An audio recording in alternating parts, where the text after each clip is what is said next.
अस्सलाम वालेकुम। आपको पता है कि 24वां सिपारा है और सूरह अल मोमिन जो है वो पढ़ रहे हैं, उसको कंटिन्यू कर रहे हैं। बिस्मिल्लाहिर्रहमानिर्रहीम। आज हर फर्द को उसके अमाल का बदला दिया जाएगा। आज बेइंसाफ़ी ना होगी। बिलाशुबा अल्लाह जल्द हिसाब लेने वाला है। 17 और उनको करीब आने वाले दिन की मुसीबत से डराइए जबकि दिल गम से भरे हुए गलों तक आ रहे होंगे। जालिमों का कोई दोस्त ना होगा, ना कोई सिफारशी जिसकी बात कबूल की जाए। 18 और अल्लाह सच्चाई के साथ फ़ैसला करता है जिनको ये पुकारते हैं अल्लाह के सिवा वो कोई फ़ैसला नहीं कर सकते। बिलाशुबा अल्लाह सुनने वाला, देखने वाला है।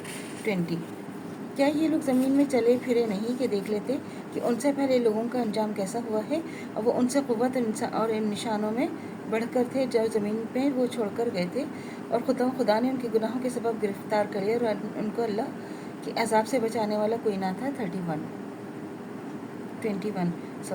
ये इसलिए हुआ कि उनके रसूल उनके पास वाज़ेह दलाइल लेकर आते रहे, तो ये ज़माना तो अल्लाह ने उनको पकड़ लिया। बिलाशुबा वो बड़ी क़ुव्वत वाला सख्त अज़ाब देने वाला है। 22 और हमने मूसा को अपनी निशानियाँ रोशन दलील देकर भेजा।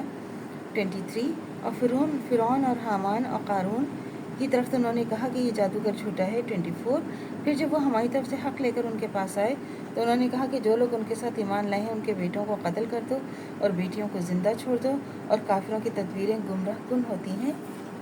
25 और फ़िरौन ने कहा कि मुझे छोड़ दो, मूसा को कत्ल कर दो, इसको चाहिए कि अपने रब को बुला ले और मुझे डर है कि कहीं वो तुम्हारे दीन को ना बदल दे या मुल्क में फ़साद पैदा कर दे। 26 और मूसा ने कहा कि अपने और तुम्हारे रब की पनाह लेता हूँ हर मुतकब्बिर से जो आखिरत के दिन पर ईमान नहीं लाता। 27 और एक मर्द मोमिन ने कहा जो आले फ़िरौन में से था, जो अपने ईमान को पोशीदा रखता था, कहा कि तुम एक शख्स को कत्ल करना चाहते हो सिर्फ़ इसलिए कि वो कहते कि मेरा रब अल्लाह है, हालांकि वो तुम्हारे पास तुम्हारे रब की तरफ से दलाइल लेकर आया है। अगर वो झूठा है तो इसका झूठ उसी पर पड़ेगा, अगर वो सच्चा है तो उसका कोई सा अजाब तुम पर होगा जिसका वो वादा कर रहा है। बिलाशुबा उस शख्स को हिदायत नहीं करता जो हद से गुजरने वाला, बहुत झूठ बोलने वाला हो। 28 ए कौम, आज तुम्हारी बादशाहत है कि तुम ही इस मुल्क में गालिब हो, तो फिर कौन तुम्हारी मदद करेगा अगर हम तुम पर अल्लाह का अजाब आ गया।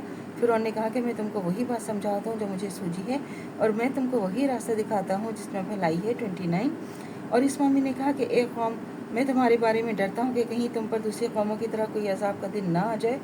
30 जिस कौम जैसा कौम नूह, आद, समूद इनके बाद वालों का हाल हुआ और अल्लाह अपने बंदों पर जुल्म नहीं करना चाहता। 31 एक कौम, तुम मुझे तुम्हारी निस्बत अंदेशा है कि इस दिन का जिसमें बहुत पुकारें होंगी और उस रोज़ तुम पीठ फेर कर भागोगे तो तुमको अल्लाह के अजाब से बचाने वाला कोई ना होगा।